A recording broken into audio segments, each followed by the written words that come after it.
You're listening to Hot Sauce Sports with Mo Cohen, Peeze and Terry Tam. I now know that I'm on with the big spy, depending on who's the captain of this ship. And that's probably a bad thing if this podcast is supposed to go viral, isn't it? Cordero Patterson like grabbing some shanks, gentlemen here. And I quote, "I'm a grown man. I don't need nobody blank in my balls, my face." In my teenage years, I'd get back from high school, I'd smash 2 pizza pockets. Carmelo Anthony never learned you can't live life just smashing pizza pockets. Because he lost a double bet, what I did is I cut a jalapeno in half, and I filled it with hot sauce. So he's going to have to slurp this down. Why you give me a fucking banana, dude? I'm not eating a banana. I'll rather piss in my mouth than eat this. Okay, so there we go. Stop stalling. Let's go. Let's go. Now, here are your hosts, Mo, Terry, and Peeze. Welcome everyone, you are listening to and perhaps watching Hot Sauce Sports. I'm your host, Peeze Delariz, joined as always by my co-host, the wonderful, the touchy, the erratic, Terry Tam. Enjoying some old-fashioned. Well, that's it. We got Andy McNamara on the show today. Yeah. He'll be on later because time travel doesn't exist. Nope. But we are celebrating all evening that our friend, our guest, Andy McNamara, is coming on the show. He gave us our most famous clip of our show. Yeah. We described the old fashions. As such, we're drinking old fashions today with Andy McNamara on the interview. He's given me a newfound respect for this drink. It's beautiful. Thank you, Eagle, for making it. The mixologist, Eagle. Yeah. He produced us drinks. Yeah, produced us drinks, and our graphicist.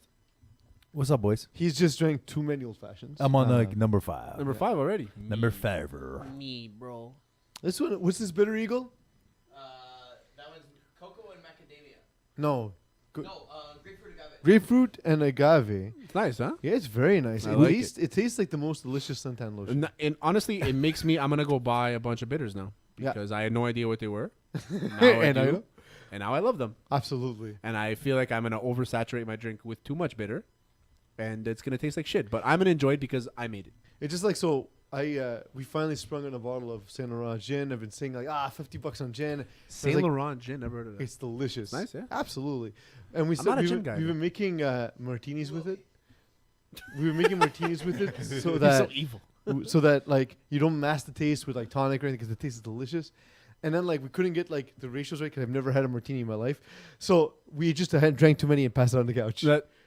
Woke up on a Tuesday morning at 4 o'clock in the morning on the couch. Sounds like a party to me. Yeah, it's fun times. Fun times. Game of Thrones. De La Rocca beers. Man. Can we? Spoilers. Yeah. No, Fuck that. What are we? No, Wednesday no, today. Show no. comes out Thursday. If you haven't watched it, fuck yourself. No, there's also a billion people that watched it. I could care less about the people that didn't watch Also, it. if it hasn't been spoiled by all the Twitter memes of Arya Stark It's literally impossible. being Damon Lillard. If you follow see me, the one of her Steph Curry? if you follow us, either Facebook, Twitter, whatever, it's been spoiled. Yeah, 100%. So one of Steph Curry with the mouthpiece, I fucking died. Beautiful. But did you see that coming? I didn't think it was going to end. Explain this yourself. season, See what coming. Arya killing the Night King. I didn't think it was going to happen this episode. I thought so because I don't think I think the real battle is Cersei. with Cersei and King's Landing. No, I get that, but I didn't think it was going to end. I thought we were going to be able to hear some dialogue from the Night King. Nah, he's so boring. He's the most boring villain of all First time. of all, he's not. Super boring. He's legit my top 5 favorite character. On the He Who are looks like your a frozen version of you. You want to hear my top 5 favorite characters? Yeah, go for it. Ramsay Bolton. Okay. Arya. Oh, just the Game of Thrones because I was like, how's John McClane not first in this list? Well, John McClane's not on my list. Number one is The number fuck one's out. number one's Charlie from It's Always Sunny in Philadelphia. Number 1. But Amazing. he's just like a funny John McClane. Wow, God. He goes, America all over your asses. So, yeah. So, I'm going to say Arya, Ramsay Bolton, Robb Stark. I really liked Robb Stark. The most boring character of all time. But there was something about so that boring. guy. Literally boring. Tyrion, and then I'll say Davos because I like his accent. So Davos. Davos is good. Yeah, I like Davos. He's a good guy. Is Davos the new Batman? Is Davos a bad guy? Is Davos the new Batman? No, because Davos doesn't do shit. No, I I'm think saying was the actor casted to play the new Batman? I thought that was I'm on it. official. So Davos, he's like 40. He's like Yeah, 90. the one with like no, it's not 80. Oh no, not Davos. What are you thinking There's a of? guy from Game of Thrones who got cast for the new Batman, and his name is not coming to me because all their names are ridiculous. So Davos is the one that wanted to kill Melisandre at the end because he killed Who's the Bolton's the daughter. vaguely blonde guy The- who's protecting? Jorah Mormont. Oh, Jorah Oh, Mormont. Jorah, that's it. He's gonna be Batman. He's like Batman. he's like 70. Do you want me to look up who's the next Batman, or you want to look up if Jorah and Mormont's gonna be the next Batman? Both things. I'm on it. I'm on it. Make them equate each other. One answers the other, so just look up for the one. Wow, I started googling Jorah, and it's Jorah Mormont Batman. There we go. Looks And like he I'm has, not the and only he idiot. has been. He's been casted as Batman in DC's DC Universe's Titans. Makes sense because No. when Does he wear hockey pads? it makes What sense. is that? Is that Casey from Christian Bale? He wears hockey pads? He wears hockey pads? I'm not wearing hockey pads. He says that? Okay, but no one can hear you. Use your mic or don't talk. How many times do you think that in that episode of Batman he's gonna go Khaleesi? Khaleesi. Like that. You gotta say. So- Khaleesi. The thing is, Khaleesi. Like that. they're going With it a has to- rock because hard in Titans, cock. Like Dick Grayson's growing up cock like this. because you got to lead the Titans. You got to create the Titans. So therefore, it makes sense. Okay, so I have a question for you though. Yeah. Does Jorah Mormont get harder seeing Khaleesi naked? Yes. Or does he get harder when she acknowledges his presence? Is she naked when all your presence? I will say no. I will say no because it kind of fucks up the question. I think he gets harder when she acknowledges his presence. It's weird. He gets like he has this massive amount of cock when she like looks at him. Never thought of it that way. Yeah, I'm It's gonna have to definitely rewatch. I'm gonna have to Yeah. rewatch and look at Jorah's cock. but he honestly he At all impressed. times. And I thought Actually, he was it's dead. like with Zion Williamson that they have a camera just in his cock every time he's near the nurse. Yeah, I'm down for that. Just like the one you zoomed in on my dick on that picture. No one knows what you're talking about. You have the I have all a 22s picture in the and you NFL, it's zoomed the in on all my Jorah cock. I'm always zooming in on I your sent the cock. picture of me wearing a belt, Yes. and you zoomed in on my dick. I just No one knows this. I don't even know this. You were in the chat, I wasn't paying attention. but I respect it.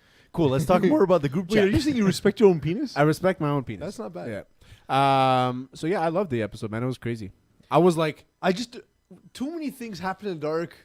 Like Yeah, so it was dark for you guys, right? It was dark for you. so I watched it. I watched it in two sittings. Yep. Because I fell asleep in the first sitting. Mm-hmm. Partially Not surprised. That's 'cause you're a brownies are terrorist. delicious. oh, the brownies. I haven't had them yet. They're in my fridge. Have fun.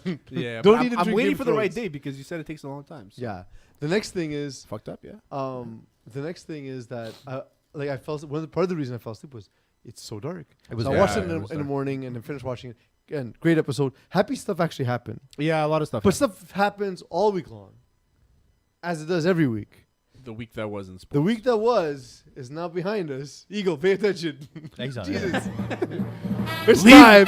Leave the news. Leave the fucking Pokemon alone, Eagle. But why Leave did it the fuck alone. Why did they just make it lighter? Why did they just make the scenes lighter? Well, like, why do I have to change the settings on my Speaking TV? of lighter, the lightest of three quarterbacks, Daniel Jones, chosen by the New York Giants. Transition. Where are you at, Maximo? That was amazing. That was fucking awesome. I love it. I was QB light, Daniel Jones. I'm curious to see what Mark McNamara is going to say when we have him on later today, FTSN. Andy McNamara.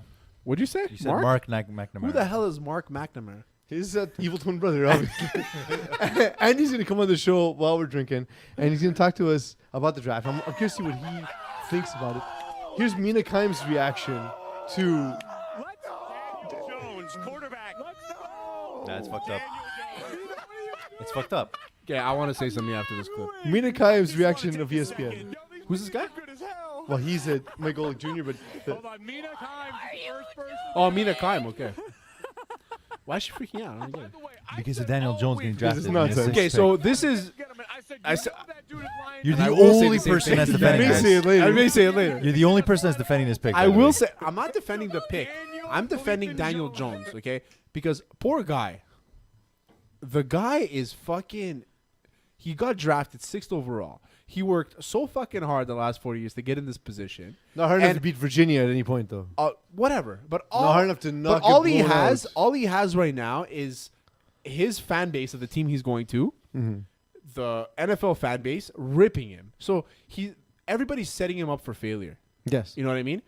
let's take a fucking chill pill. No, never. There's been guys that got drafted in the 6th or 7th round, a la Tom Tom Brady, Brady. Okay, a la but that's Antonio not the Brown, issue. that are going to be Hall of Famers. So, but that's not the issue. Like, if and Duke hates when I do this, but if you buy a house, fuck off. if you buy a house Yeah. and it's worth $400,000, sure. Colin Coward but you over here. spend $600,000 on it, it doesn't matter that the house will be worth $1 million. But It matters you that made the house worth $600,000 though, fair. because now you can sell it. But what happens if the house market crashes and you lost an extra $200,000? Okay, that would mean that the Giants would have to suck, which they do already. yes, So I don't hate the pick. I hate where they picked him. correct. But it's also But that's what we're all saying. the Yeah. word on He the shouldn't have street went though. sixth The overall. word on the street was that there were other teams that were potentially interested in Daniel Jones, and Dave Gettleman is actually very, very stubborn about this. He's saying that he had received information that there were 2 other teams that were They interested. lied to him. Yes, and They one of the lied to him. teams that lied to him was the Redskins, which is the most shocking thing of the draft. So what happens now is the Redskins are like, "Hey, Giants, you suck dick." So, Well, they were so pretending we're they gonna actually pick said that word Haskins. for word. They Yeah, were yeah. pretending that they were Recorded as saying that. they were pretending to actually have a lot of interest in Daniel Jones. Well, they probably did.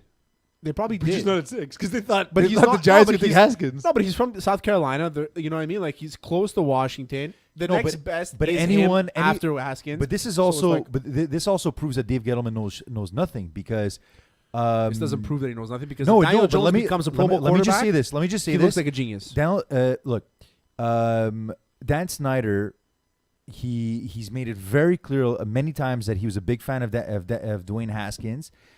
He had watched many of his college games because he played very close to where Dan Snyder lives. So apparently there was lives in Ohio. no, but he had no, but in high school. Oh, Haskins. Oh, Yeah, 'cause high Haskins school. grew up in High school. Haskins. Okay. So he had been following very closely, and apparently, and I'm just basing this on very few information I have, Yeah.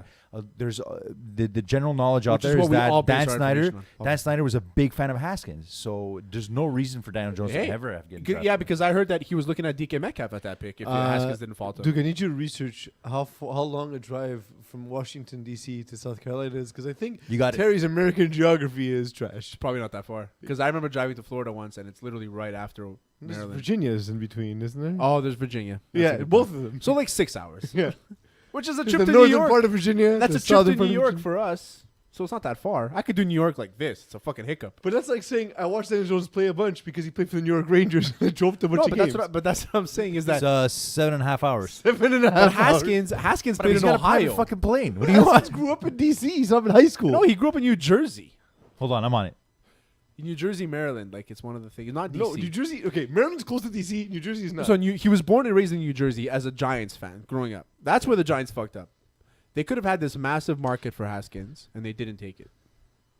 What are you looking at, Duke? Kyler Murray was one. Yeah, Kyler. I mean, The Cardinals invest 2 first-round picks in quarterbacks after trading for 10th pick for Rosen. yeah. What do you want to do? Haskins was raised in Highland Park, New Jersey, and moved to Potomac, Maryland. But in high school, he played in Maryland. Yeah, You played high school at Bullis okay. School. Okay. Bullis School. I stand corrected. But he was a Giants fan growing up. But he was, but Dan Snyder followed him very closely. So I feel like Dan, but also Dan. Sorry, I'm mixing up their names. But Gettleman kept saying that I saw 3 plays of Daniel Jones and I was convinced.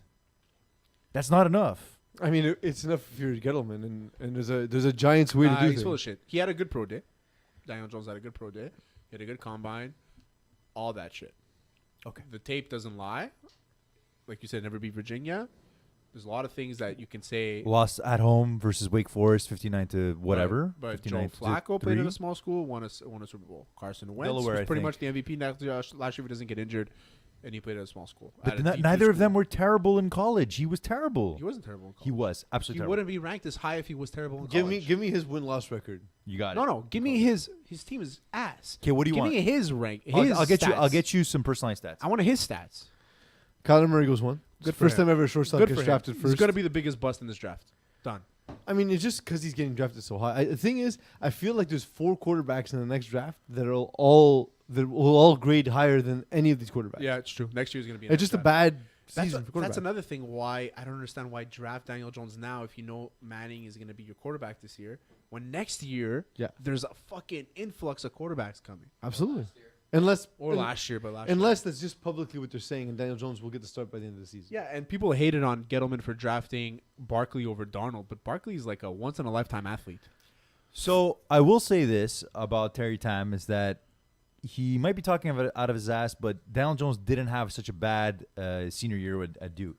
He didn't. He just had horrible 22 moments. touchdowns and 9 interceptions. Still not that great, but also compared to Dwayne Haskins that had 50 touchdowns playing for Ohio State. But whatever. He also had 2,674 yards passing But Daniel and a Jones ran the ball a 60.5 QB rating. Daniel Jones ran the ball. Sorry, throw percentage. Daniel Jones ran the ball a lot. That's another thing that happened too. I don't know if you noticed. They refer to Haskins as being a mobile quarterback, which No, he's not. he's not. And He they doesn't refer have to to be. the pocket presence of Daniel Jones, who's a scrambling quarterback. No, it's the other way around. Absolutely. I wonder why they made that mistake. But let's say Daniel Jones turns out to be this great quarterback. Then we're all just talking shit for nothing. You know what I mean? Like I feel like that's my Well, point. but no, but it's again. Is it's, relax. It's not about Take end a result. fucking It's chill pill. it's about value, and there's not a question that the New York Giants overpaid for the value of Daniel Jones But in this draft. This is the problem. Nobody else had him valued that high. This is the problem with analysts and podcasts. Us. Yeah, everything. Peeze. Is that we have our opinions. We fall hard on our opinions. so hard. Everything Our- we do is hard. Yeah, everything. So fucking Phil hard. Just Coll- like I'm just like like Phil Collins our, on the Tarzan just like our soundtrack, bro. interview, Andy Mack is probably super hard all the time because of the Cleveland Browns and what they look like this year. And I just think that we fall so hard on our opinions is that we don't look at the bigger picture. And this is going to be my third Second, Second. time travel. time travel. You were saying? So you can finish your point though. yeah, While, my while the point- producers get you a The drink. point is, old fashions are great. No, but it's like we fall so hard on our opinions that we don't really look at the bigger picture. The bigger picture for me is Daniel Jones could be a decent quarterback in the NFL. He could do enough to win a division that's kind of up in the air right now. But to Peace's point, though, I feel like the Raiders made the same problem. It's rare you agree with me. I know, I know, but I had It's like, been there's no waiters here. like as Eagle, a like I staunchly defended what the Raiders did by taking Clelin Ferrell, and for all I know, he might be fine. But the fact is that Peace is right in a sense that they could have had 3 picks in the first round. Yeah, They could have potentially traded back to they're saying that they didn't have any trade partners. whatever. But we don't know. We don't know that. But I like what they did, by the way. They had a good draft. It was a very questionable pick, but at the same time, like with the Raiders, the value that they had for him was way too high for what it was. Yeah. I mean, For Farrell? and Farrell's a very good player. So this is my thing about drafts in general. Yeah, go for it. Sports, any sport. Yeah. You draft what you need. Yeah, that's it. Fuck everybody else. You draft what you need. You need a defensive lineman. He's not ranked. Where you're drafting him, you fucking pick him. If Ed Oliver falls to you at 9, congratulations. Okay, but but what do you think about the idea that you could have drafted that player? But you don't know yet, right? No, but you can accumulate more assets. Like for example, the Patriots are famous for never reaching for players. Never. Why would they? And they're like, oh, the guys we wanted aren't there. The next guys we want aren't this value. We'll trade down, And they still we'll managed get another guy. And they still managed to get the best receiver in the draft. According N'Keal to Harris. me, nobody, Yeah, but N'Keal yeah, Harris, yeah. best route runner in the draft. Agreed. Which I they think never draft receivers, by the way. Canadian.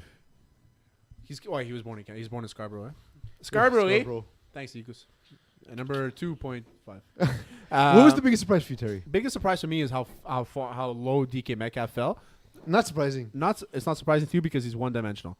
Now, that was my second point. Biggest surprise to me is how far Ed Oliver dropped. Yeah. Well, I think it was the explosion on the 'cause Ed bench that he Oliver- had. Remember that? Ed Oliver, and I want to ask Andy about this later, is Ed Oliver to me is the best player in this draft. Mhm. Time Bet- travel. Time travel. the best player in this draft, bar none. But he had a big explosion on the bench, and you know how these old school coaches are.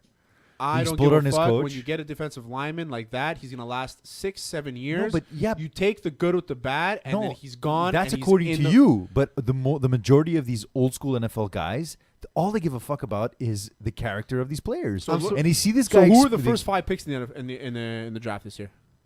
You put him on the spot. I don't know. I'm just saying Miami, that Ed Oliver. not old school. I'll get it. Arizona, not old school. Who are the teams? The Giants were 6th. Who was very old? No, they're 6th. Yeah. who was the Jets? Not old school. The Jets went with Williams, Quinn and Williams. All new school teams right now. All fresh blooded coaching, everything. You say that, but a lot of we're not talking about that. We're talking about these owners and these GMs But that have it's this also- really and old also school these coaches, mentality. though, Yeah, the it's coaches true, have yes. were coached largely in their lives by old school guys and so on. So like, Yeah. it's just a trend that continues. That like young coaches are still some of the oldest people I've ever met. But do you remember when Ed Oliver freaked out at his coach? I remember seeing that and thinking the Raiders are never going to draft him because they're so obsessed with having people that fall in line. And they see that, and it's the first thing they say is, no, this guy's not going to fit in my system. Yeah. Very good point.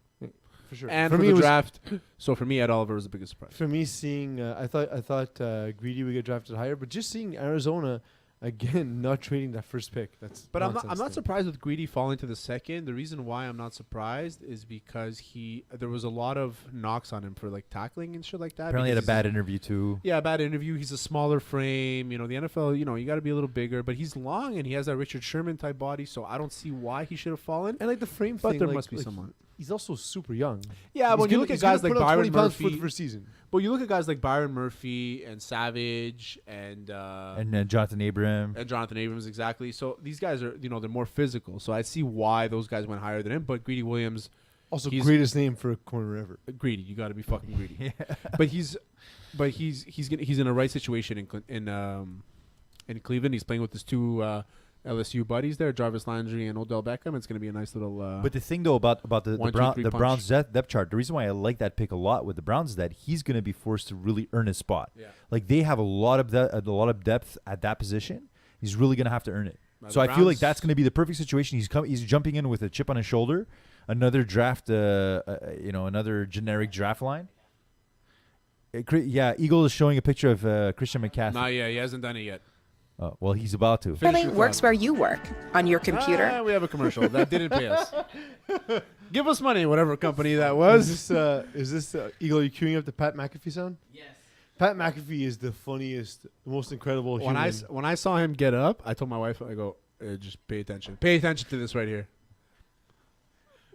From West Virginia University, 2014 Colts Man of the Year and He is. two-time Pro Do we have a Bowler 7-second Pat delay? He's McAfee. Man of America, not Man of the Year. He's We have Man a of 7-second America. delay, he says. I'm not going to say a single word about the Tennessee Titans record against the Indianapolis Colts because I was a punter, and there's no reason for me to talk about that.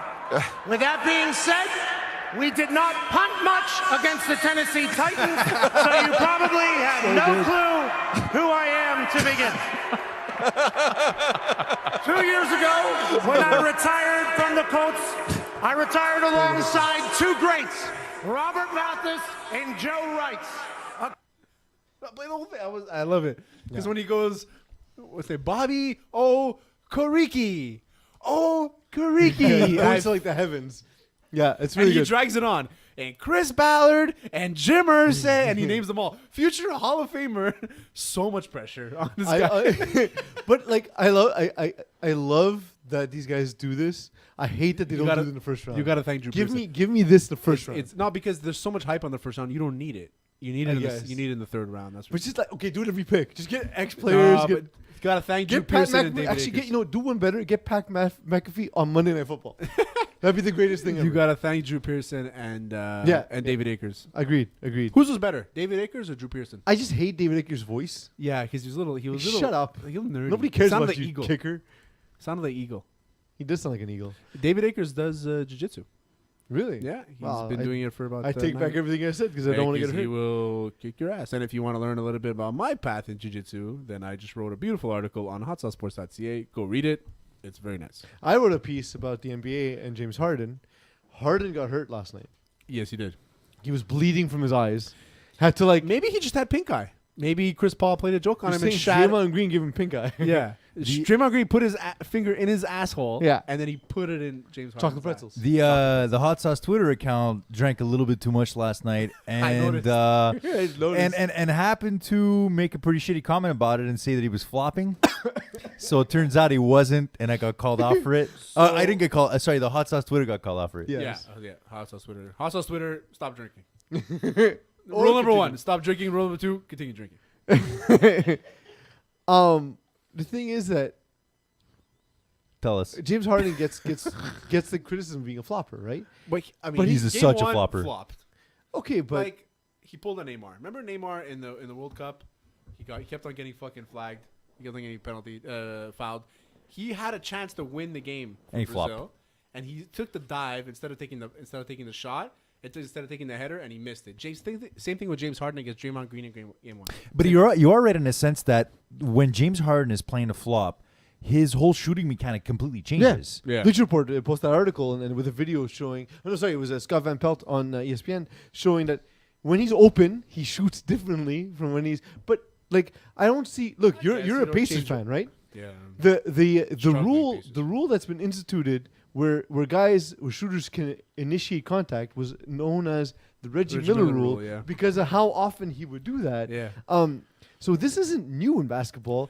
If anything, it's odd that defenders haven't adjusted. And they should have known this their whole lives playing basketball. And I hate Draymond Green, but I like what he said. He goes, "I've been fouled on a James Harden 3 before." He's like, "So you don't ask me about this fucking question anymore." he's like, he's gonna do shit.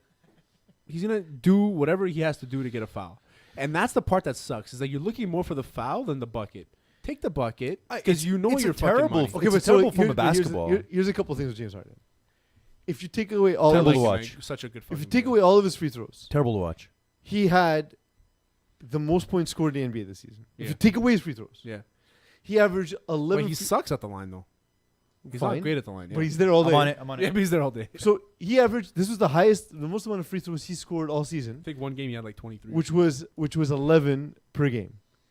The highest Michael Jordan had gone to the line was 11.9 times a game. Hey. Will Chamberlain at one point in his career was averaging 17 trips to the free throw lane a game. But that the was best Will scores in the Chamberlain NBA have always gone to the line a lot. Yeah, but 87.9% is his throw percentage. That's pretty good. So it's That's very good.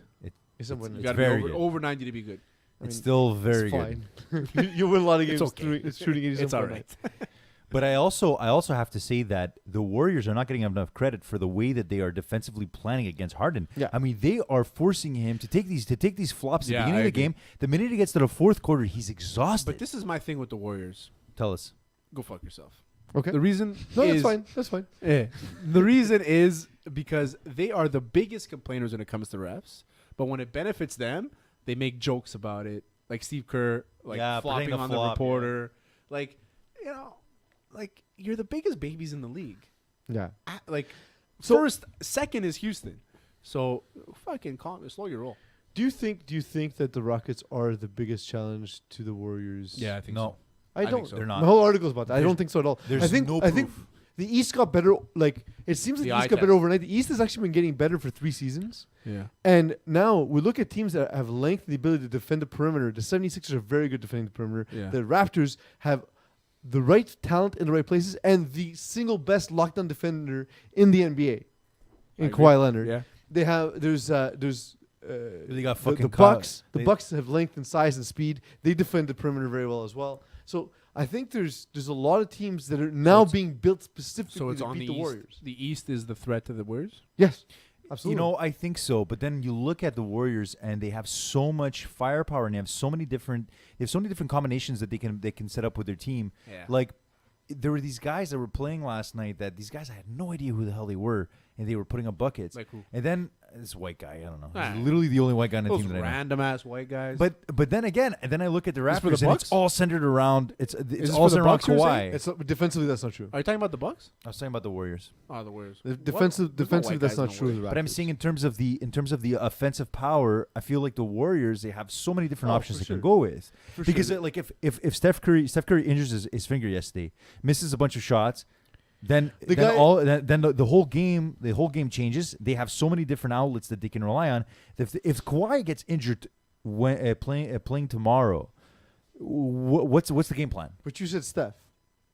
I would contend that if KD gets hurt, the Warriors are not a dominant. But team. they've won games without KD being dominant. I understand. Now it's the playoffs, though. That won't carry you in the playoffs. And the thing is, when the game is on the line, Steph can't always get his shot off. By the way, his finger looked Kevin Durant messed can up, get by the any way. shot off he wants at any time. This is something to look at because at one point they zoomed in on Curry's finger and it literally looked like it was out of the bone. I've broken my finger plenty. This one right here has been broken. Also, are we going to do this every playoffs to Steph Curry and say he's injured? Like every playoffs? No, but his finger was legit out of the socket. His face and also, started to Terry, let's not compare you to Steph Curry. Ever. I'm going to compare my fingers to anybody. Okay. That's fair. All He does these- he all does have these- delicious fingers. All these fingers have been broken. So, and I'm saying is that Steph Curry doesn't give a fuck about that. So you're saying that if I give you a basketball in front of a rim, you're gonna hit 50% of your shots. He'll hit as many shots as he would have if his hands weren't broken. How about this? No, I'm saying that basketball players' 87%. fingers are broken. They're all deformed. I'll give you a full afternoon. So he's used to it. I'll give you a full afternoon. You have in front of the free. I'll give you free fingers healthy, fully sober, all Yes. that shit. I still don't hit. free throws. He'll never be sober. Free throws. One full day. Get 87%. I won't. Well, the more he shoots, the worse it is. So if he makes his first one, he just walks away. Game is rigged. Yeah, that's it. Yeah, done. The NHL playoffs, guys. We keep talking about the NBA because it's fun. We love the characters and all that. But the NHL playoffs have been incredible. Canes are up 2-0 going back home versus the Islanders. Fuck you, Islanders. I mean, but like the Canes and Islanders have been versions of the same thing. They've been versions of garbage cans. Yeah. Yeah. Just a garbage can got a goaltender who's okay, But and a garbage can who got better throughout the season. The surprising thing with the Hurricanes is that they're doing it. They did it in New England, in Long Island, and they're going back home now with a 2-0 lead. They're going back home now with a 2-0 lead, and they beat the fucking defending Stanley Cup champions. What's to say they're not going to win 2 games at home, and they'll fucking sweep the Islanders and have a trip right to the finals, right to the semifinals against the winner of Boston and Columbus. Game is currently 2-2 Islanders and Hurricanes. Again, live updates in a show that's not live. Also, I was watching. So problem resolving, we're doing it live. Yeah. I have to say, I fucking hate the Islanders for so many reasons because I'm a Penguins fan, so I fucking hate them. Maybe one. I was watching a game. And I posted a picture. Hot Sauce Sports posted a picture on Twitter of this fan using chopsticks, just eating some random shit with chopsticks at a hockey game. He's eating sushi. You're eating fucking sushi at a hockey game. You're kidding me? Best thing I've ever eaten at a stadium is I went to watch a Mets game, and they have Shake Shack in Citi nice. Field. Yeah. Oh, 2 things. I had amazing. I had crab, and at the time, this was a craft beer, a Shock Top, at a baseball game in San Francisco. Also, find out what the sandwich is at the Bills games. Yeah, that sandwich is fucking delicious. Find out what that sandwich is. No, like Buffalo's famous for the sandwich. Like when we go down there, the Wurlitzer, the Wolf sandwich. Sounds like Buffalo. Very Polish. Wolf Blitzer sandwich. Breaking news: Bills have a good sandwich. So if you were to rebrand the Islanders in Brooklyn, what would they be called? Brooklyn Dodgers. Bring back the Brooklyn Dodgers. No, but I mean it's got to be hipster. It got to be hipster related. That's nice. the Brooklyn. No, you got to keep the island there, and they got to stay on Long Island. Brooklyn is, I don't know, man. I mean, you got to be teams in New York. Leave them on Long Island, even if nobody goes. It's called the Geronimo sandwich. The Geronimo. Geronimo sandwich. Okay, it was good. It's a sandwich everyone gets there. I'm also lying. Okay, can you look up the sandwich? I'm trying. I can't find anything. You give me random things to look up. There's one I think at Michigan at Ann Arbor. Is it a Michigan hot dog? No, it's a pizza. Okay. But it's made out of like burger bread and a burger, and you get it for like 4 or 5 people. That's legit. I went to Taco Mac outside the Bulldogs game to watch it at the bar. Because I'm not paying for Georgia Tech. Absolutely not. That's $380 for. As a diehard fan, I do not expect you to pay for fucking Georgia tickets. Jesus. But we still got to do our eating competition with Kadar and Junior Luke. Yeah. And Marco said he'd be in, but it has to be vegan. Marco Briette, new color commentator for the Montreal Alouettes. I still have no idea what I'm looking for. I'm looking for a sandwich menu. Okay. Sandwich at Orchard, at whatever the Bill Stadium is called now. End it. It's over. Next topic. Tyreek Hill. Eagle, we got the sound queued up. Nice segue. Oh, I never heard this, by the way. I was waiting for the show. Oh, man. Because I never heard it. I wanted this. So wait. Eagle, don't play it. I want my reaction. What are your thoughts before you've heard the sound about the Tyreek Hill situation? I saw a little bit of the transcript. I think that he is deranged. It's going to get worse for you. Okay, let's go. I'm hearing it for the first time. Nothing good. Terrified of you, and you say that he respects you, but it's not. It's not respect. It's terrified. He is terrified of you. You need to be terrified of me too. Oh boy. No. Dumb fucking culture. We were getting into it, and he said, "Daddy, you're mean." So we walked up the stairs. Right. And And you then said, say, come back down here." Right. And he didn't want to go down there, but I was like, "Go down there because it'll end up worse for you." Right. So he walked down there, and then you were getting on his about. And then you said something, right? No, you kept getting on, and then he started crying, and then you were like, stop, shut up, stop crying, Right. stop crying, Right. and then he kept crying because he was scared, he's terrified, and you grabbed onto him somehow, or he fell, one of the two. I didn't do nothing. That's sad, bro. That is really sad. Then why does say Daddy did it? Why? Why does say Daddy did it? I don't know. He says Daddy does a lot of things. Like what? A 3-year-old's not gonna lie about what happened to his arm. And now somehow this investigation got brought back up, and you're about to lose your. So now I really want you to sit and think about it, because I rode for you against that detective and the CPS people, and they said time and time again that literally kept saying, Daddy punches me, which you do when he starts crying. What do? You make him open up his arms and you punch him in the chest. And then if he gets in trouble, you get the belt out and you do. Okay, so what about you? You what you don't do? You also I'm just gonna take it. No, that, I told. You don't I told him that he gets whooped. I told him that he gets whooped, but I don't use a belt, which is totally you different. do use a belt, and that's sad. Even my mama said you use a belt. When have I used a belt? When have you seen me use a belt with? When have I used a belt? Listen, I'm gonna say this. I like this girl. I like that she took this initiative, just to show what this fucking asshole did. But it seems like she's part of the problem. Like, this should have been recorded. This should have been reported a long time ago. Listen, I'm not going to speak on other people raising their kids, except for fucking here. The child needs to be taken out of that home. Here's another thing. I think they have lost custody of the child. Thank you, both of them. The legal system, for Because getting it right one time. Listen, you did the right thing now, Yeah. but this kid's 3 years old. It's probably been happening for a full year. Well, and the other thing, like Tyreek Hill had an issue of beating her before entering the NFL. Yeah, he called the cops saying that she You know was what? unconscious. I don't have kids, but I have 2 nephews, and one's 4, and one's 5, and the other one's 3. And I can never picture my brother putting a hand on them, and I would never put a hand on them either. And honestly, it's to this day where it's like Tyreek Hill needs to fucking get his shit kicked. So that's the other thing, though, is a lot of people have been talking about how, he didn't know it was being recorded. Okay, here's the thing: don't hit your fucking kid. No, he doesn't know it was being recorded. What does that have to do with anything? If he knew he was being recorded, he would have lied out his ass. But he didn't deny anything. No. She's like, you hit him with the belt. He's like, okay. Like, that's what he said. Okay. Look, there's obviously a cultural thing, and we said the same thing with Adrian Peterson. Adrian Peterson isn't half as bad as what this guy did. But the thing with this is video from the Adrian thing is that Peterson the Chiefs. It's funny. Like the Chiefs have dealt with some serious issues in the past. Like if you remember, they had a player that shot himself in front of the facility. Yeah. And you'd figure that they would learn from this lesson and say and take domestic violence a little bit more seriously. And I feel like they just don't. But they feel like they've forgotten the fact that the NFL is like that. It's not the Chiefs. The NFL is but like that. the Chiefs have the Chiefs. Everything gets hidden. If no, you but bring in ratings. it hits close to home with them, and I feel like they just don't get it. You know, it was like there was a comedian who once made it. I can't for the life of me, I can't remember who it is.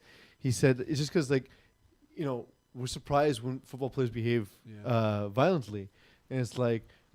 Every day you get up, you do football. You're at practice, you do football. You're in a game, you do football. You're in an elevator with your wife, you do football. Shit, I wasn't supposed to do football. I was supposed to do elevator. Yeah. And that's the thing is it's unfortunate that their lives are bred in violence, but it doesn't make it okay. Yeah. If anything, the league needs to do more to help sort of reanimate, re-educate, help put these people in the right path to. But they make sure don't. that They don't because Kareem Hunt is still gonna play next year, even with a 10-game fucking suspension. Well, so what happens to Tyreek Hill? Tyreek Hill is suspended for the full year, and does he come back? Honestly, he's gonna be. He'll probably have to do some probation. He's gonna lose his kid. He'll have to work back. I don't think he's back. I think he will be back in the NFL, not for another 2 years, and then he won't. He'll be a fraction of himself in 2 years. Yeah, that's what you think. But you know what? You're right, Duke. That's the worst. That's the worst part. That's what should happen. Yeah, but it's not gonna happen. No, because he's at gonna the end be of the back day, this year. At the end of the day, the NFL needs ratings, and the They're Chiefs already saying the NFL is already saying that they're not gonna take actions right now. Why aren't you taking actions right now? You have all the proof in front of you. But the NFL, I kind of agree with them on this. Is that the NFL will only take action if this guy gets arrested or whatever the case. It's something the legal system doesn't even. They're handle still a private company. well. They don't have to answer to this. It's something that the legal system doesn't handle particularly well, and I feel the NFL has often tried to handle it better than the legal system, and they're not equipped to do so. No. We're going to talk about this as well as some of the draft stories with one of our favorite football guys, Dude loves the game. Andy Mac. I know it'll come out in his passion. He's great. We're gonna have a drink with him. We'll talk with him about the NFL draft and the comings and goings in the NFL in this upcoming season. Up next. We can start whenever we want, but yet I still prefer when our producer Eagle counts me in. I just feel more safe, more secure. I'm back. You're back, Terry. We're back. Always back. Last time we had this gentleman on the show, Andy McNamara. You can see him in the top left of your screen right now. He joins us via TSN and now with his new Twitch channel. By the way, Andy caught the last episode. Is awesome. Yep. Oh, thank you. There's I thought you guys might like the last one where we had sports model Taylor Mathis on. That's I promise I was watching for you. I promise I was watching for you. Yeah, she's a bit easier on the eyes, but no, it's been a lot of fun. Twitch.tv/Andy Mac Live. Check it out, guys. Yeah. Yeah. So we last time we had you on, we discussed old fashions, and we decided we're going to do this segment. Yeah. We can't do it sober. No, it's like softball. It just we have can't a lineup be done. of bitters here. Oh. Eagle is a mixologist of sorts that we had no idea. Yeah, that's the weirdest thing. So he has all these bitters going here. No walnut bitters though, so we're kind of disappointed. Oh, the black walnut from Fee Brothers. Yeah, we can't try the McNamara old fashioned. This one looks good. This Dylan's cranberry bitters. I'm not a huge cranberry guy, but I feel like I would like that one. There's a chocolate one. I don't know about chocolate in a drink though. You see, I like it because chocolate and orange is a thing. So that might work. That's true. That'd be an interesting tweak to it. Yeah. So I'm gonna take this pink grapefruit and agave one. Eagle, you're. I'll do the one here. Eagle's making us macadamia. old fashions as we're gonna do this. Absolutely. And hopefully by the end of the interview we will be sharing one. Yeah. We'll talk to you about our thoughts on it as well. Make it a somewhat interactive experience. We unfortunately can't drink with you as we're not in the same city. One, yeah. But soon I'll make one later. Nice. There you go. Hopefully soon we'll get you in town and we'll have a night on the town.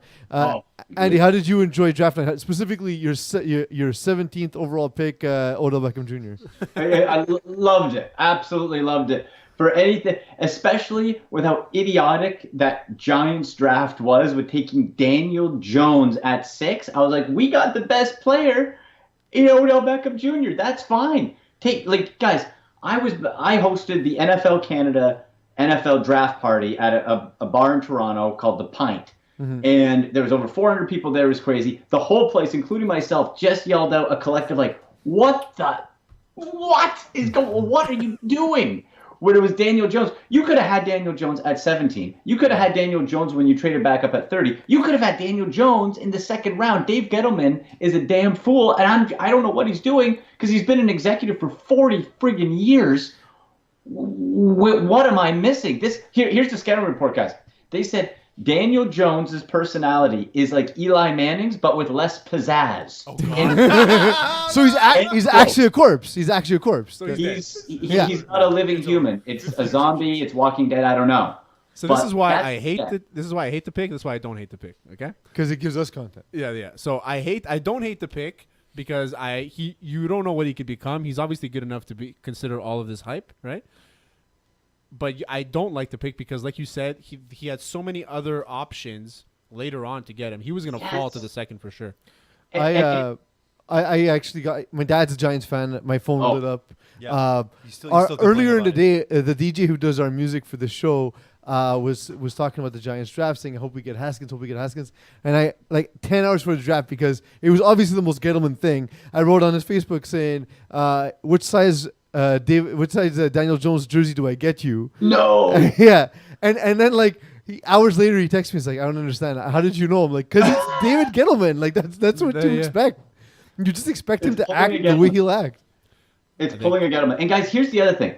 It depends on now if you like yourself some Daniel Jones, I don't, but if you do, okay. But the message from Gettleman was, we think Eli can win in the next 1 or 2 years. I don't think he can, but he thinks he can. Mm-hmm. So if that's the case, wouldn't it be more logical to use your 2 first-round picks to get pieces on either side of the ball that can help you to a championship, not a quarterback that's going to be sitting behind him? And, oh, by the way, when he gets put in, my scouting report on him was a high-end backup. I don't think this guy has anything special whatsoever about him. He's going to be just okay, and now you are limiting yourself what maybe sliver of chance you had under Eli Manning. You didn't get him a weapon. So now you screw yourself twice. I don't get it. Because who's his receiving core now? They're basically relying on Saquon Barkley. And Yeah. Sterling Shepard. Sterling Shepard. Solid. Golden Tate. And Evan Ingram. Oh, Golden Tate. They traded for Golden. They signed Golden Tate. They signed him. They signed Golden Tate. Yeah. Ingram also at tight end. He's pretty sick. Decent pieces, but Eli Manning isn't the answer, and neither is But Daniel he's saying Jones. that Daniel Jones is going to play in 3 years, which is the most shocking thing. That's insane. It's bizarre. You know what's funny? I think you got to take your pick between Steve Klein, general manager of Arizona, and David Gettleman about which one is going to get the first network job to analyze next year's draft because their ass is getting fired. Yeah. That should be a Vegas problem. Gettleman's trying. He's hoping for that New England job when everything else, all the other shit hits the fan over there. But even then, it just seems like it doesn't actually affect them in a real way, the same way it affect like when the Browns are taking bad quarterbacks and the Dolphins' incompetence and whatever the Cowboys have become. Whatever, stop pretending. No, it just seems like it affects every other team more than it affects the New England Patriots. That's You know true. what I mean? That's true. That's very true. So what was your? So that was your low light, I guess, for the Giants. What was your highlight of the draft? Where did you think that maybe a team got a really big steal? I have a few that I have in mind, but I'm waiting for you to. Maybe we have the same ones. I'll tell you guys this. I think the winner of the first round, I'll go the first round, is the Washington Redskins. And it's also the most surprising because I don't know about you guys, but when it came out, Dan Snyder, like we talked about Jerry Jones being nuts. Dan Snyder is equally, if not more so, insane of an owner in Washington. And he said to his general manager, to his head coach, to his scouts who are doing all the work, hey guys, stay out of the room. I'm taking care of the first round. Oh my God. The last time he did that, he traded everything and his firstborn for RG3. Yeah. And so I thought, okay, this dude's trading up for Haskins. He's going to do something nuts. And he just stayed. And he waited, and he waited. And lo and behold, he got, in my opinion, the best quarterback in this draft in Dwayne Haskins at 15. And then the second best pass rusher in my mind, the man beast known as Montez Sweat at 26. Like, guys, you guys know I'm a combine junkie. This dude, so 6'6", 260 pounds, runs a 4.40 40-yard dash. That's faster than Antonio Brown. That's faster than Zeke Elliott. You cannot stop this monster. The reason he fell was because he was misdiagnosed with a heart condition at the combine. It was proven it wasn't real, and teams were still panicked. But they were still talking about it. They were still talking about it on air on the combine. Yes. But that's why he fell. And it was like, wasn't that disproven? I took my phone. I was like, oh yeah, it was. But So you know, people it's insane. check It's Like- how the NFL Network do it. They just basically regurgitate everything that has been said. To why they'll always defend. They'll never say anything wrong about the players. My favorite game, I played a drinking game one year with a buddy of mine, and every time it was like a useless statement, like a guy's got a high motor, guy jumps out of the gym. Mayock-isms. Oh my God! Oh. Like we got plastered by the 11th pick. Quicker than fast, faster than quick. He said that. High ceiling, low floor. Yeah. My favorite, and tell me if you could spot the coding, was when Mayock himself referred to Andrew Luck as surprisingly athletic and RG3 as surprisingly accurate. They're both first-round quarterbacks. Andrew Luck used to do decathlons. How is he surprisingly athletic? How's RG3 surprisingly accurate? It was, man, this is like, all right, am I the only one who sees this? Why are you surprised by a quarterback throwing the ball properly? That's kind of what they're supposed to do, I thought. Yeah. I mean, that last time I checked. But I'm wondering, how do you misdiagnose a heart condition? And you're asking. That's because it's not the first time. I It happens every year. Yeah, misdiagnoses weird. happen all the time. But It's with him, weird. yeah.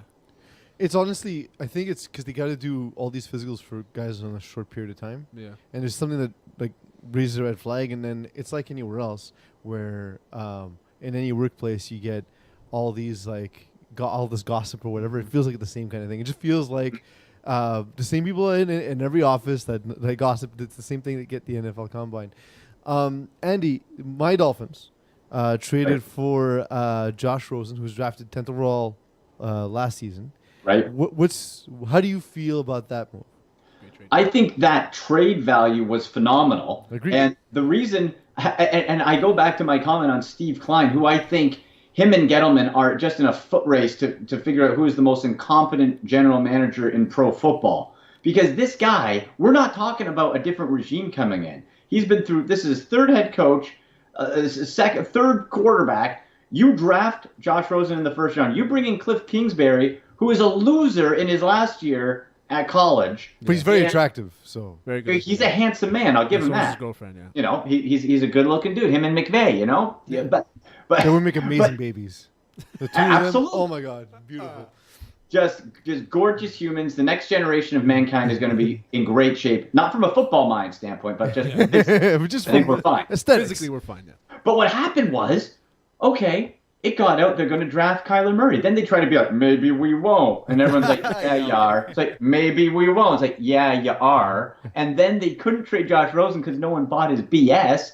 And so all of a sudden you have zero leverage. Not only do the Dolphins get Josh Rosen, they also get a 5th-round pick. The Cardinals had to add in a pick to get rid of him. Yeah, so it's insane. Honestly, it's weird for me to compliment the Dolphins because I'm the typical Miami Dolphins fan. Is like, oh, we suck, but there's the beach. It's okay. The beach is there, you know. So I'm happy that you know, worst case they'll suck, which they were going to suck anyway. And they didn't give up a ton to get a guy who has potential enormous upside, who a team gave up on really quickly. Have you ever seen anything like this, Andy, where a team invests this much capital into one position in back-to-back drafts? No, and this is coming from a Browns fan, guys. Okay, I am the king of incompetent drafts and terrible general. Even the Browns haven't screwed up this bad. Yeah. Like, you think about it. If you hit on 2 first-round picks in a row, that can change your whole franchise. If you miss on them, it can set you back big time. So while I wasn't necessarily a Josh Rosen fan coming out last year, I love the value for the Dolphins. And you guys are absolutely right. Because what happens is the Dolphins have Fitzmagic. We know he's going to be fine through 4 games and fall off a cliff. Josh Rosen, if he turns out to be the answer, hallelujah for the Dolphins. Great, you're on your way. If not, it's supposed to be a real good quarterback class next year. You didn't give up too much. You can still keep Rosen as a backup with controllable term on that contract and trade up and go get your quarterback of the future. It's really a no-lose situation for Miami. Andy, look, I'm a really depressed Raiders fan, and I came out of this draft really confused with the first pick that we took, Clelin Ferrell, who a lot of analysts were saying was going to be like an early 2nd-round pick. What are your thoughts on that? Yeah, the Raiders draft, and I went into this thinking, okay, this is going to be. I was never buying that Mike Mayock was going to make all the decisions as a true GM. It was going to be Gruden. And at the draft party, guys, it was one of those things where we're like, hold on, did we miss who else is available on the board? Like, listen, and the thing is, Clelin Ferrell is a very good football player. Yeah. He's part of that Clemson front. So the player itself, if you take it on its own, I am happy with.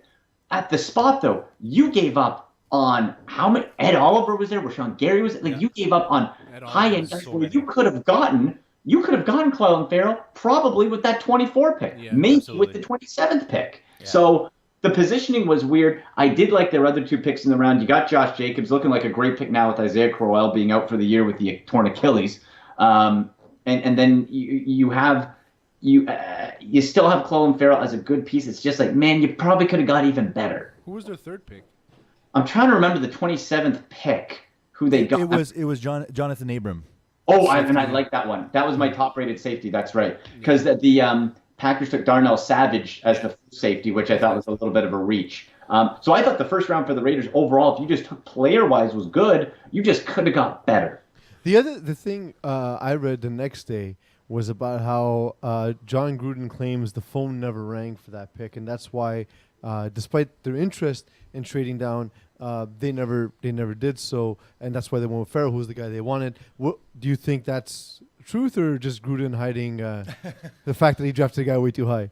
I think it's probably.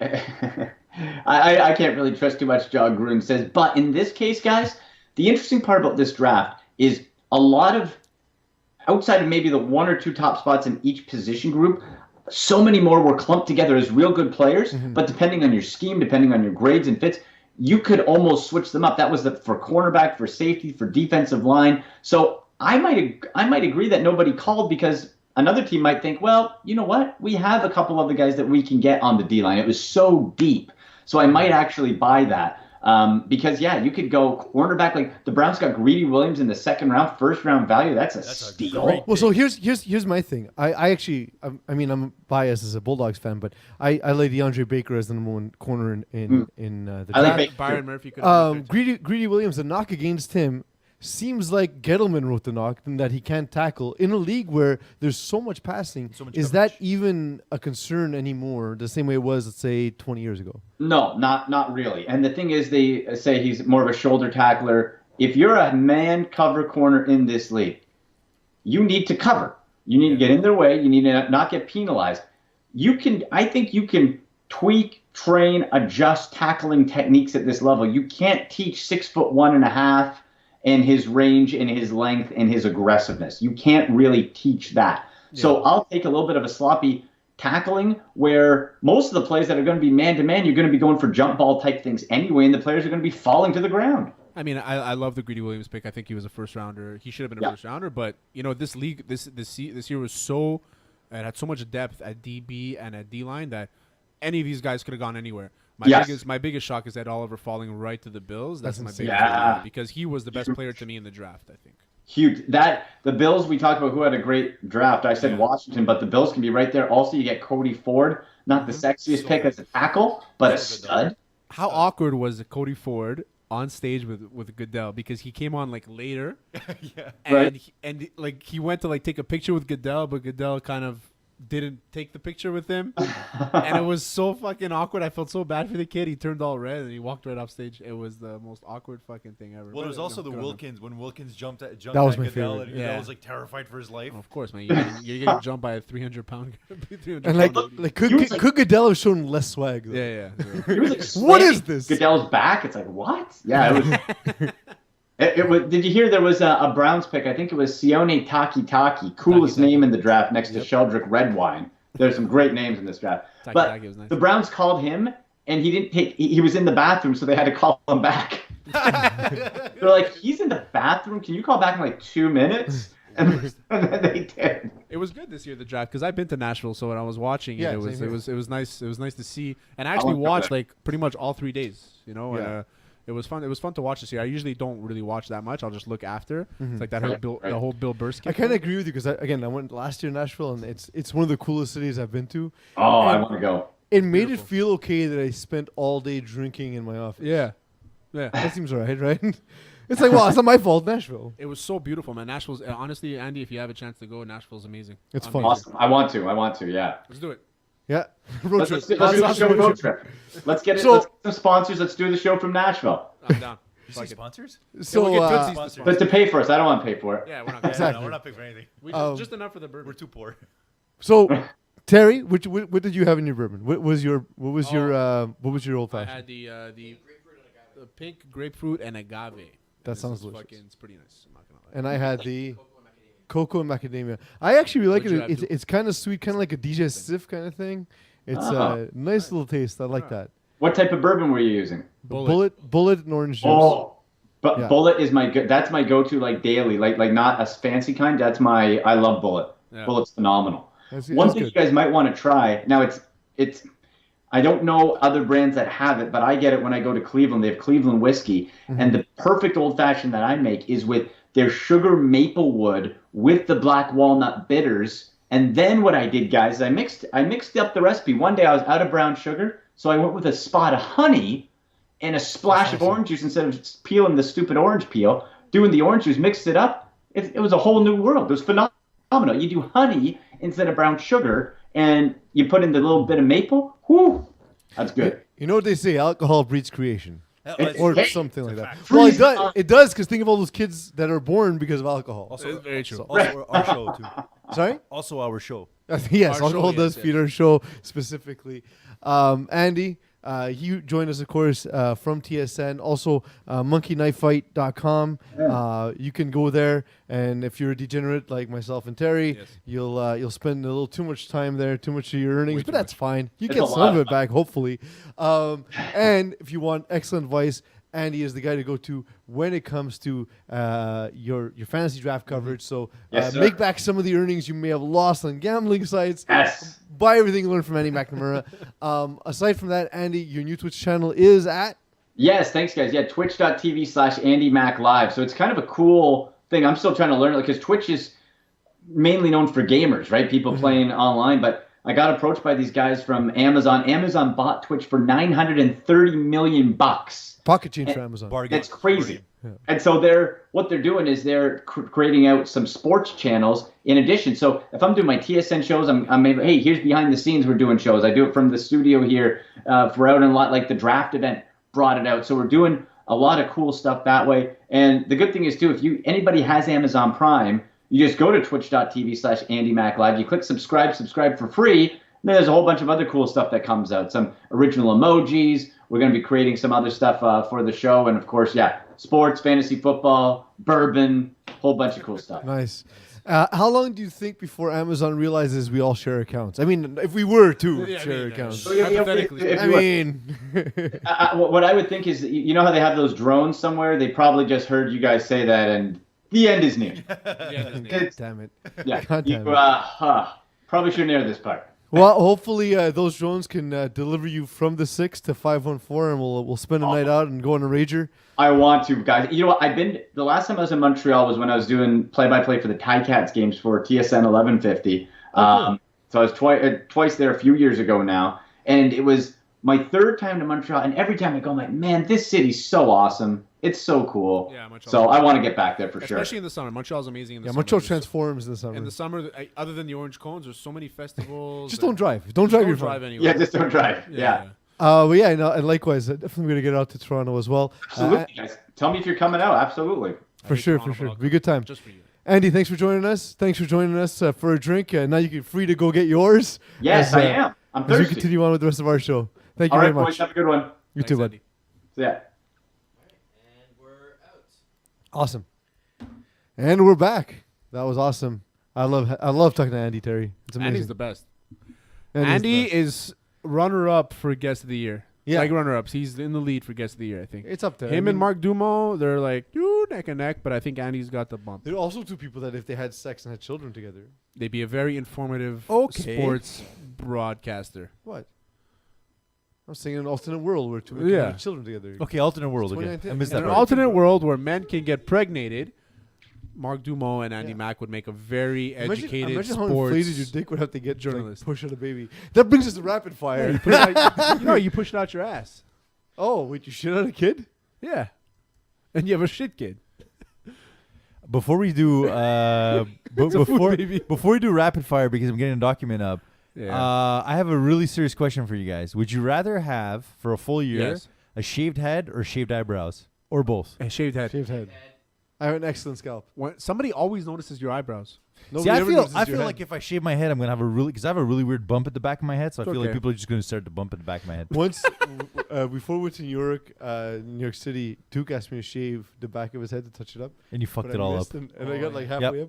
So the whole time in New York City, it looked like he had a helmet of hair. My buddy Mark, one time he offered to shave my head when I was like 17. He shaved it, and he didn't tell me that he did a terrible job. And we went out that night, and I was not successful that night for obvious reasons because I had patches of shaved head in my hair. Yeah. Rapid fire. Kyle Guy can't register for gifts for his wedding. So as the guy who's getting married right now, that's a punch in the dick. So it was actually what we spoke about a couple weeks ago. Or last week. Ian Thompson, the running back of the Boise State. Yeah. The NCAA sent him a letter saying you can't register for gifts and you can't accept any gifts at your wedding because you're a student athlete. It's the same thing. Fuck you, NCAA. That's ridiculous. Yeah, it's fucking stupid, man. The guy wants to get married. He wants to accept a toaster. But you can see how Let him accept the fucking toaster. But you can see how this would be a perfect opportunity for people to put money inside a toaster and give it to them. Who cares? Who cares? You know what? The guy deserves it. Yeah. The guy won He's only getting hit. He won fucking March Madness. Okay? He's a fucking national champion. These are the guys that have the physical toll on their bodies. They're the ones in practice, and they're the ones not getting paid. Yeah, but it's illegal. Illegal? It's not illegal. It's against their rules. It's also illegal. NCAA rules. Tax evasion. It's a violation. Tax evasion? Well, yeah, it absolutely is there's only illegal. tax evasion issues, though, because you're not allowed to pay them. If you're allowed to pay them, they can declare the income. It's undeclared. You're creating a black market. Look, Terry. Fuck's sake. Terry, how much money do you think you can hide inside a toaster? I'd say $20,000. I was going to say 20. $10,000 in each slot. Clearly, we've done this before. Depends on how. If you have 4 slots, 40,000. Yes, 40,000 exactly. 1,000. Get that 8 slot toaster, that industrial size one. Bagel size. Oh, bagel size. Yeah. What do you guys Get a feel bagel about? What do you cutter? guys feel about 4 slice toasters? $40,000. That's how I feel. Yeah. I don't eat toast. Extra money inside. So I don't Extra know. money inside. Next up, Lesnar is Les out. Okay, so I know what you're saying here, and I guess you created the topic, Always. the subject. So Brock Lesnar is out of the UFC. There was rumors that he was going to fight Daniel Cormier. Well, not rumors. He showed up after Daniel Cormier won the heavyweight championship, and he challenged him to a fight. It was supposed to happen. Now he said he's out. He's been tested a couple times by USADA this year. So I guess he failed those tests. Oh, because he looks like a living monster. Yes, because he looks like an actual nightmare. Because he's fully on HGH. Yeah. And so now Daniel Cormier will fight Stipe again for the belt, which is the right fight to do. Do you like watching Cormier fight? I love Cormier, one of my Because favorite fighters. Yeah, that's not the You right know question, why? though. Is because the me right and question him, is, Terry, as a fight fan, do you like watching Lesnar fight? I hate watching Lesnar. It's awful. I've always hated watching But Lesnar. from what I hear from other fight fans is that people generally find Cormier very boring. He's the king of the grind, bro. And first of all, me King and of the him, grind sounds fucking boring. Me and him have the same body. King of the Same grind. body. King of the grind is like, oh, you're so good at dating, you must be great at masturbation. Yeah, exactly. You know, king of the grind is I'm gonna put in so much work in your DMs that you're gonna end up giving it to me. That's what king of the grind is. And that's King that's of the Daniel grind. Cormier. King of the grind is I will continuously run 2-yard runs until I get a first down, which Hey, mathematically is not possible. Do you have any other analogies? King of the grind is also when I try to stick my penis inside a drywall. Yeah, that's King of the grind. Yeah, that King of sounds the grind. terrible. So the next one hurts so much. The next topic is Brooklyn Nets happen to be rumored to get Kevin Durant and they seem to be courting other free agents. How mad are you right now?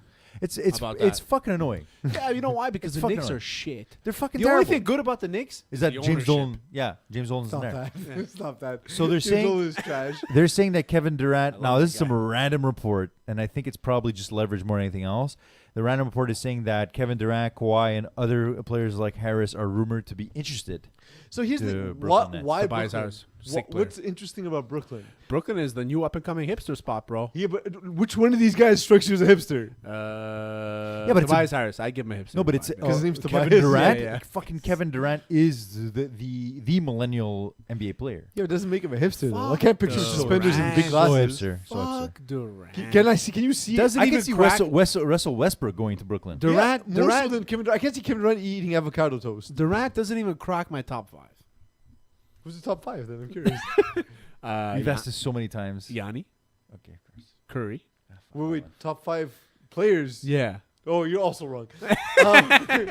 So Top 5 of what, though? What were you I thought you thinking? meant most hipster. Oh, most hipster in the NBA? Yeah. You got to go Kyle Korver Mhm. right away. Christine James Harden beard. Mhm. That's good. Is anyone Horace Grant? He was cool. He wore the glasses before it was cool. Yeah, but those were like those nerdy You glasses, guys so are I don't know. It's fucked not up. very Yeah, but hipster. now they're cool. But now they're cool. So But I feel I like gotta think about the this. Nets are Article coming. The Nets are in a better position than the Knicks in the sense that they have some really key players on their team already. Like they're already kind of set up where they bring in a star, they'll be good. So imagine But the thing is that but the thing is that the Knicks will be able to have much more tradable assets and they have the money to sign, let's say Kyrie well, that's and the thing. KD. That's the problem with the Nets is that the Nets they won't have those players. They'll have to trade if they get all Russell. 3. They'll have to trade Russell. And in fact, the bigger story at Toronto. No. The Like, you'll bigger have to. story. The bigger story out of Toronto is not even that Kawhi might leave. It's that Masai Ujiri, the GM that built that team, is rumored to be going to Washington. Yeah, that's fucked up. So next up we have draft day tragedy. Tragedy. Tragedy. Let's say it again. So Corey Ballantyne. He was shot after being drafted by the Giants at 180th pick. Yeah. So Corey Ballantyne, 180th pick by the Giants, was His shot. teammate, his teammate died. Yeah, his teammate died. Dwayne Simmons. Passed away. Washburn University, I think they played at, and he's recovering. He'll be fine. But it's sad, man, because you want to go out and celebrate with your buddies, and Well, that and shit goes down. It's an awful reminder that these things happen. Oh fuck, And it can happen to anyone. Happen My way favorite thing, a lot though- more often than we know. My thing with this is watching Mike Francesa's reaction, where he's automatically criticizing the players, not knowing any of the details. No, on the show we always say like, why even give this guy? You can have an off-field incident with any draft pick, any time, any team. But when you finish your draft and stress how you went out of your way to take the right kind of guys, the guys you want on the team, the guys who are going to be great character guys, and you stress that as strongly as the Giants did, it looks pretty bad when one of them gets shot. Corey Ballantyne's going to be night. an NFL player for 10 years. The kid's amazing. But Mike Francesa is completely, and I'm going to use Mo Khan's term here, tone deaf. And he needs to fuck do the himself. research. He needs to 5 seconds. Just wait till the information comes out. He needs to fuck himself in the ass is what he needs to do. Next. Mr. Bigger checks. Dabo Swinney. Dabo signs a $93 million contract to coach at Clemson. That's when you tweeted me that, actually the research to see, because like you also say like, but the kids get free education. Yeah. So I looked up how many semesters Dabo Swinney can pay for. He can pay for 6,200 semesters. He can pay for the goddamn education for the kids. Fucking crazy. 6,200 divided by 50. What is that, Eagle? Too much. 31. It's 31. Like he can pay for 31 students. Yeah. Okay. For 31 years of all his teams. For the next 31 years. He can pay for all his teams and their college tuition for the next 31 years. Just with that salary. It's out of this world. I hate the argument saying there's not enough money to pay these kids. No. And I know that they say, oh, but football generates all the money. So put it on a sliding scale. If there wasn't enough money, the fact that we have a 3-day broadcast on the best players in the country going to the NFL, it stumps your fucking your Dude, we're getting ready to get out of here. Just start whipping some random questions at us as we start signing off. I'm Peeze. You're Terry. That's Eagle. Duke's written some questions at us. This has been Hot Sauce Sports. Can you get drunk off of mouthwash? I've tried. Yeah, you can, but it's And you fucking can go terrible. blind. You'll puke. Can humans tickle themselves? I'm not No, ticklish. you can't. I It's fucking impossible. tried. Fuck It's tickles. but why? It's Why is impossible. You know it what's impossible? coming. You know what's coming. Yeah, but what if you don't see it coming? What if while you're How do you sleeping? not see it coming? Well, You're what What if if blind people tickle themselves? Yeah, Yes. but what if Right. let me give you a hypothetical. Your arm is asleep, someone else grabs your arm and tickles yourself with their arm. Yes, that's a good one. What's the I like worst that. thing you've ever worn in public? For me, it was a fake shark tooth necklace. I used to wear in high school a full orange tracksuit. I have several stains below this table. Last one, nosy neighbors or noisy neighbors? nosy. I'd rather nosy neighbors. 'Cause No, then I'd rather have noisy. Then I can actively tell them to go fuck themselves. No, I like noisy because I don't give a shit. I'm deaf. Yeah, because you know that's a good point. Because if they're noisy, then you can be noisy. What's your favorite? Just think of both of you screaming at as loud as possible having sex. What's your All what's your four people what's your just favorite screaming cheese? What's your sex. favorite cheese? Craft singles, baby. Oh, No. fuck off! That's it. I'm done. I had some I'm done. singles, I'm baby. I had done. some black truffle cheese. That shit was delicious. Also, that you sounds fuck great. off. That Both shit terrible. was delicious. Both fucking terrible. Havarti. Hot Sauce Sports.